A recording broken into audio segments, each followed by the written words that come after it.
Hi and welcome to Ewan's YouTube channel again. Yes, this is a channel where I discuss everything about property investment in Malaysia.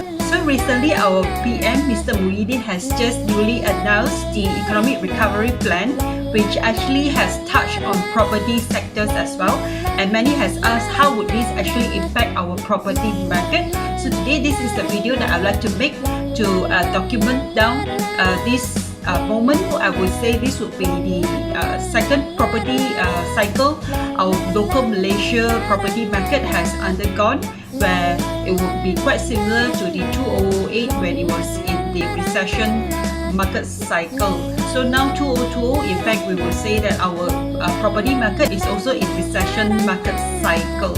Okay, so before I dive into this topic, I would appreciate for an early thumbs up, as it would greatly help in my YouTube channel and also to help to reach out to more people.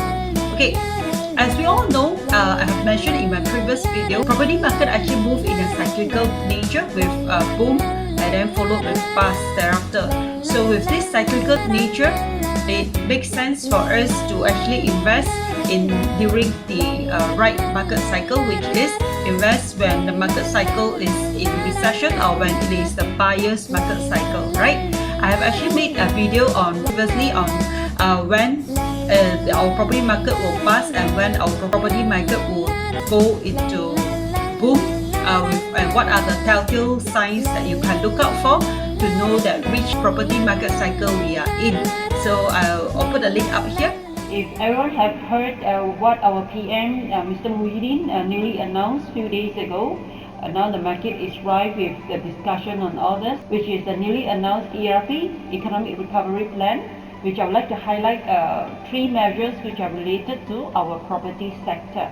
Okay, first will be the reintroduction of HOC, Home Ownership Campaign, which offers stamp duty waivers on instruments of transfer up to RM1 million, and also stamp duty waivers on loan agreement up to 2.5 million for SPA signed with effect from 1st June 2020 until next year 31st May.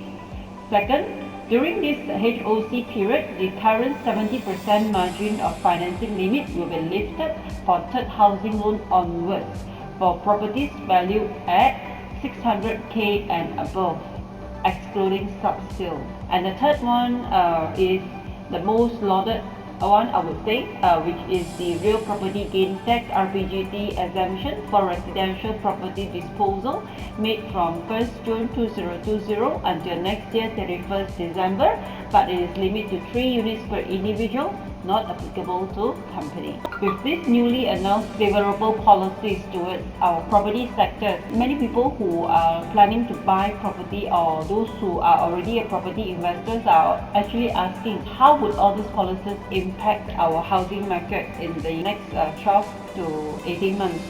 Over here, I would like to walk everyone down the memory lane of our Malaysia's housing market in the past since 1997 until the recent of 2019. Look at here, this is 1997.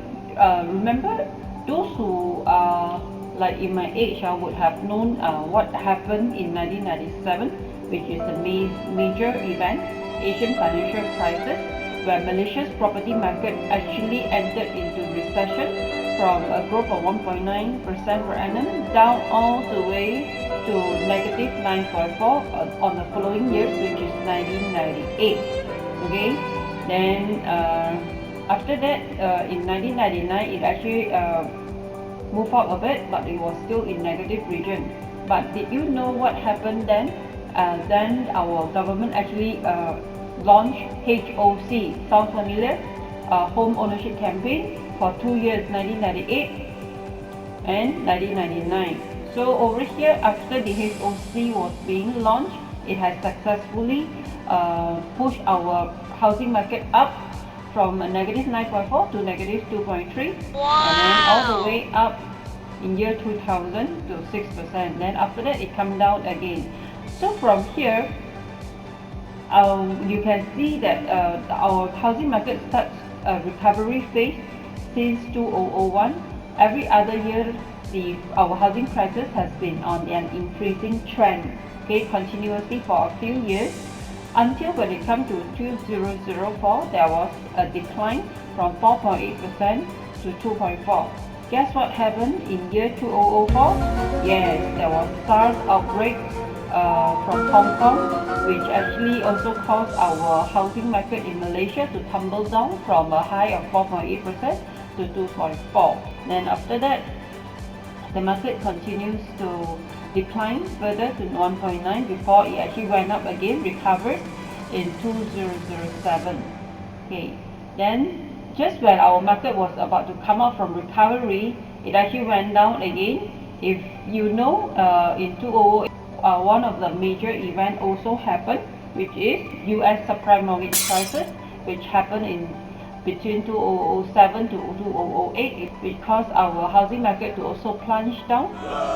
That's when our government actually exempted RPGT, means no RPGT for year 2008 and 2009. And when it comes to 2009, our Bank Negara actually reduced the OPR, which translates to cheaper borrowing costs for the year of 2009 and also 2010. Okay, so remember all this event, our property market got stimulated uptrend since 2009, 2010 all the way to explosive phase in 2012, where it registered a growth of 13.4%. And then even in 2013, it was still on explosive growth, because our housing market average growth of the prices is in the range of about 6% per annum.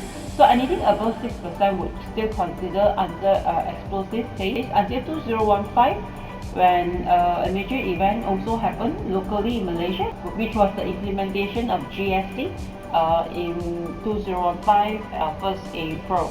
Okay, that actually caused our property market to start on a declining phase, all the way 6.5 and from 6.5 to 3.3 in year 2018 and 2019, first quarter 1.4.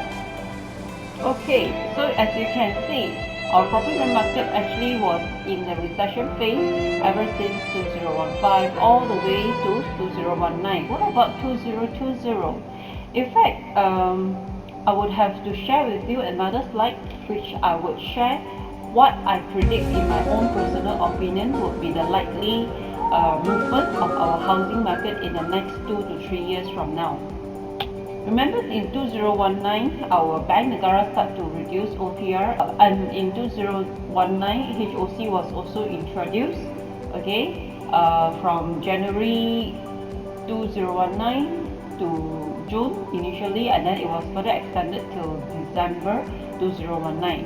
So that was HOC, and it managed to actually absorb quite a number of overhang units in the market.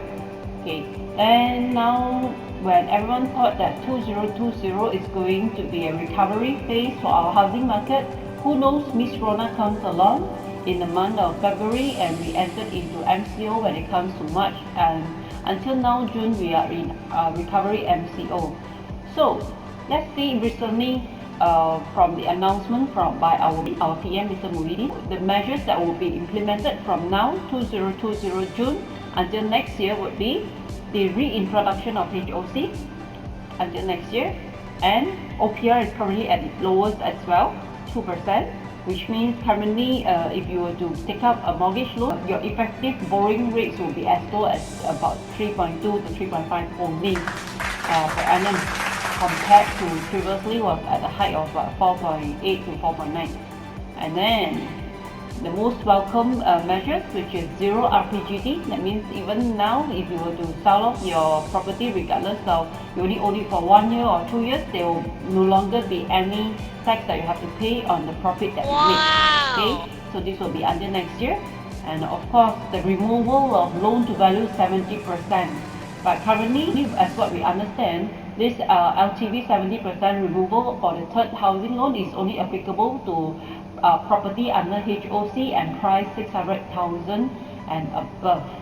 So from all this implementation, if you do based on past history, I would, in my own personal opinion, think that when it comes to next year 2021, our property market should enter into recovery phase. If by then our property market still remains stagnant with no recovery in sight, I would personally believe that our government is going to further extend all these measures, and on top of that, don't forget that our government still have other issues to draw upon, which is, I would think, our government may even reintroduce the DIBS, which is Developer Interest Bearing Scheme, and may also offer attractive packages to entice foreign buyers to come into our local housing market to buy up the properties, maybe by lowering the threshold for foreign purchasing limit. What will be the likely impact all these measures introduced by government that is going to impact us and our housing market? In my own opinion, based on my past 2008 property market cycle, I would say that after this measure is being implemented now, okay, I would foresee more and more sub-sale owners would be more willing to sell off their properties at cheaper price, since now there is no more RPGT tax that they have to pay, especially for those owners whose income or job got badly affected by the current pandemic. Okay, they would have to do this before September, because currently our government actually given out the loan moratorium for our mortgage loan and our hire purchase payment until September. When it comes to October, all of us need to continue to pay and service our mortgage loan and also our hire purchase. So for those owners whose income and job has been affected badly by this current pandemic, definitely they would have to cut loss, or they have to offload their properties or even their cars in order to avoid foreclosures by the bank, and also to cash out on their properties, to use the cash out amount as a standby for their contingency use. Okay. Secondly, I would say the loan to value 70% removal, which only applies for properties priced 600k and above, and for properties under HOC, which means a new project from developer only, may help to reduce overhang supply for properties in this range. Okay, may help developers greatly in this range. And of course, again, there are calls by MIEA to extend this removal to include secondary market properties as well. And thirdly, I would think that this ERP measures is going to encourage more first home buyers to come out and buy under the HOC campaign period, because of the low entry, which is a waiver in stamp duty for the MOT and also for the loan agreement, and at the same time the developer would have to give 10% discount, and on top of that, definitely from my experience, developer would also still give rebate on top of the 10% discount in order to help buyers, first home buyers, to avoid having to pay down payment, means another 10% rebate most likely. Okay, but they have to make sure that the SPA is signed between 1st June this year until next year 31st May. So I would encourage people who have not owned their home yet, who are currently still renting, this is definitely one of the best times for you to finally own your own dream home and no longer have to continue to rent from others. And fourthly, I would say the overall effect of all these measures onto our property market is that the supply would gradually be reduced, and with no sight of new launches by the developer. I've seen that developers has put on a brake on new launches. Okay, then the overall supply in the market would be reduced, and the demand will continue to grow due to growing population.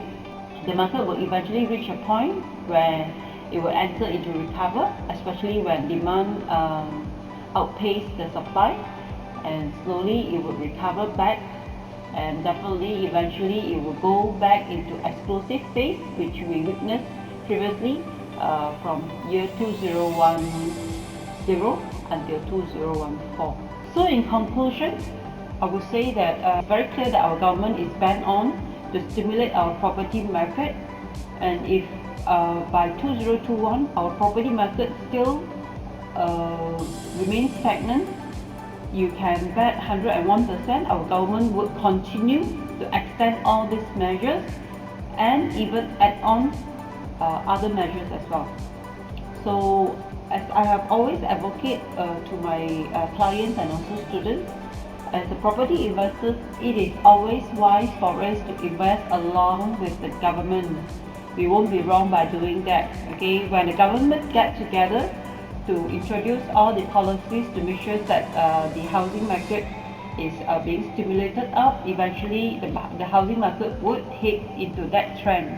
So as a wise investors, we always want to invest along with our government.